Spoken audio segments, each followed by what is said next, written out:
결국 만복은 떨리는 손으로 붉은 끈을 풀었습니다. 그 순간 문 밖에서 닭이 울었습니다.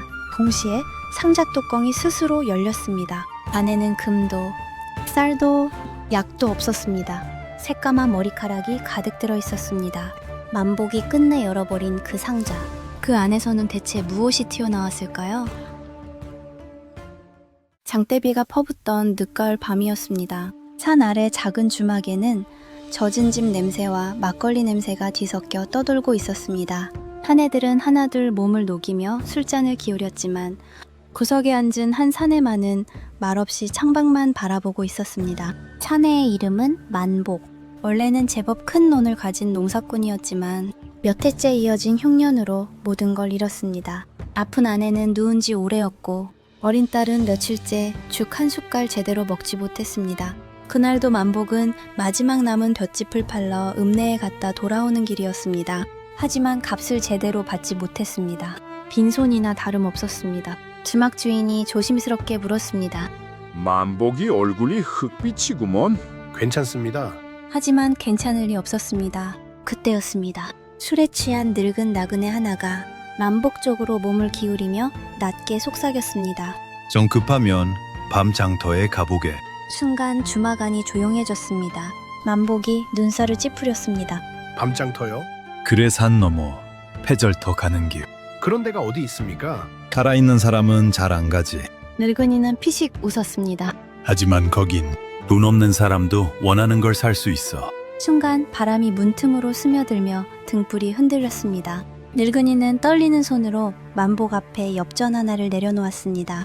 검게 그을린 이상한 엽전이었습니다. 자정이 되면 길이 열린다.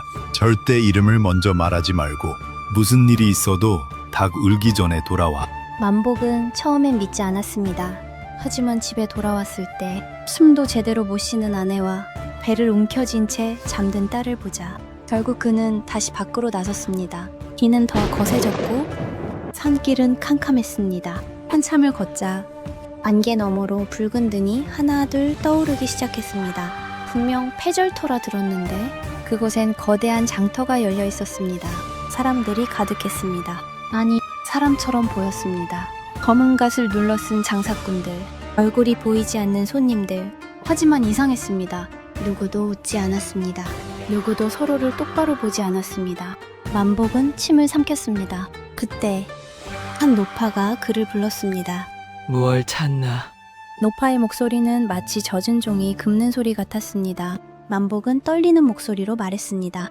돈이 필요합니다. 얼마나?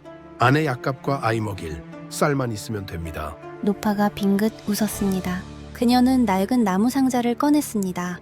손바닥만한 작은 상자였습니다. 붉은 끈으로 묶여 있었고 안에서는 뭔가 꿈틀거리는 소리가 났습니다.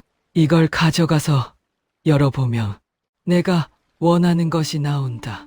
만복은 눈을 크게 떴습니다. 정말입니까? 대신 조건이 있다. 노파의 눈이 어둠 속에서 번뜩였습니다. 절대 해 뜨기 전에 열지 마라. 만복은 섬뜩했지만 상자를 품에 안았습니다. 값은요? 이미 받았다. 노파가 그의 손을 가리켰습니다. 그제야 만복은 깨달았습니다. 자신도 모르는 사이 검은 엽전이 사라져 있었습니다. 가거라. 사람들이 동시에 고개를 돌렸습니다. 처음으로 그들의 얼굴이 보였습니다. 순백했습니다. 눈동자가 없었습니다. 만복은 그대로 산길을 미친 듯 뛰었습니다. 뒤에서 수백 개의 발소리가 따라오는 듯 했습니다. 비명 같은 바람소리, 젖은 집신 끄는 소리, 누군가 속삭이는 소리. 만복은 숨이 터질 듯 달렸습니다. 그리고 동이틀 무렵 겨우 집에 도착했습니다. 딸아이가 반쯤 잠든 얼굴로 달려왔습니다. 아내는 여전히 청백했지만 살아있었습니다. 만복은 상자를 꼭 끌어안았습니다. 조금만 기다리면 됩니다. 해만 뜨면 모든 게 나아질 겁니다. 하지만 사람 마음이란 참 이상했습니다. 상자 안에서 계속 소리가 났습니다. 마치 누군가 안에서 두드리는 것 같았습니다. 만복의 눈빛은 흔들렸습니다. 혹시 이미 돈이 들어있는 건 아닐까? 혹시 약이 들어있는 건 아닐까? 혹시 금덩이라도? 밖은 아직 어두웠습니다. 하지만 그는 견딜 수 없었습니다. 결국 만복은 떨리는 손으로 붉은 끈을 풀었습니다. 그 순간 문 밖에서 닭이 울었습니다. 동시에 상자 뚜껑이 스스로 열렸습니다. 안에는 금도, 쌀도, 약도 없었습니다. 새까만 머리카락이 가득 들어 있었습니다. 그리고 그 속에서 작고 마른 손 하나가 튀어나왔습니다. 딸아이가 비명을 질렀습니다. 만복은 뒤로 넘어졌습니다. 상자 안에서 젖은 목소리가 들렸습니다. 배가 고프다. 순간 방 안 온도가 뚝 떨어졌습니다. 등잔불이 꺼졌고 방 구석에서 검은 물이 스며나오기 시작했습니다.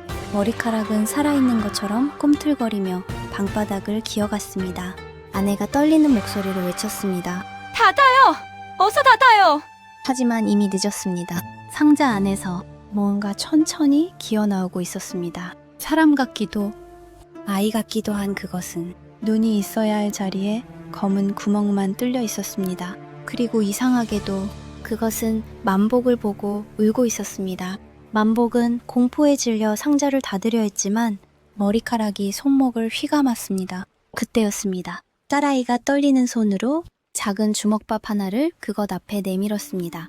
배고프면 이거 먹어. 순간 방 안이 조용해졌습니다. 괴물의 움직임이 멈췄습니다. 아이의 순수한 눈빛, 남을 먼저 걱정하는 마음. 그것은 한참 동안 주먹밥을 바라보았습니다. 그리고 아주 천천히 눈물 같은 검은 물을 흘렸습니다. 그 순간이었습니다. 방 안에 퍼지던 머리카락들이 바람처럼 스르르 사라지기 시작했습니다. 괴물의 형체도 흐려졌습니다. 그리고 완전히 사라졌습니다. 날이 밝았습니다. 방 안에는 아무것도 남지 않았습니다. 다만 상자 안에 반짝이는 쌀 한 줌과 은전 몇 입만 남아 있었습니다. 신기하게도 그날 이후 만복의 집은 조금씩 나아지기 시작했습니다. 큰 부자가 된 건 아니었습니다. 하지만 굶지 않았고 아내의 병도 조금씩 나았습니다. 그리고 만복은 이상하게도 가난한 사람을 보면 그냥 지나치지 못하게 되었습니다. 굶는 아이가 있으면 밥을 나눠주었고 병든 노인이 있으면 약값을 보태주었습니다. 만복은 알고 있었습니다. 그날 밤 진짜 자신을 살린 건 신비한 상자도 금도 아니었다는 걸. 작고 떨리는 손으로 마지막 주먹밥을 내밀던 딸아이의 마음. 그 따뜻함 하나가 어둠 속에 있던 무언가까지도 울게 만들었다는 걸. 그리고 지금도 비오는 늦은 밤이면 산 너머 패절터 근처에서 붉은 눈이 흔들린다고 했습니다. 굶주린 자, 욕심에 눈먼 자, 절망한 자들이 그 장터를 찾아간다고 합니다.